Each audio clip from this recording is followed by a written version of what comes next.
Day in my life. As Garment's life in America. For today's video, day! Ayan. Ayan, yung maliit na bata. Yan ang laging gusto niya nilalaroan.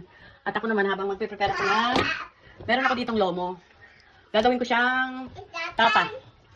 So, gagawa tayo ng tapa, guys. Okay? Kabingi ang ating... Ayan. Ito kasi ang malambot. Kaya okay lang itong gawing tapa. Babad lang natin sa... Marinate lang natin sa soy sauce, garlic. Alam niyo na yung marinate ng tapa.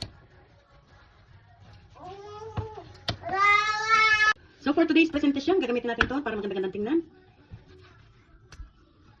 So hiwain muna natin ito ng paislanting. Medyo panipis. Saka natin ibababad at mamayang gabi pag umuwi sila, pwede akong magluto nito at kainin. Iulam sa kanin. So, yan. Nananahimik ang aking alaga. Ang laki ng aso ko. Nakatingal-ngal dyan.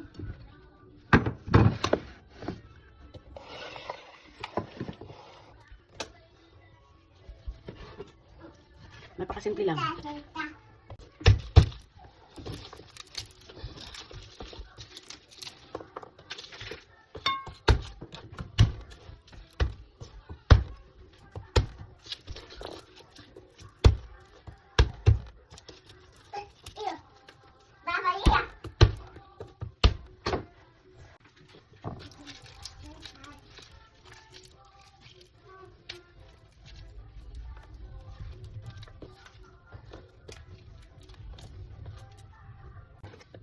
Alam nyo, to marinate this meat, I use the tenderloin.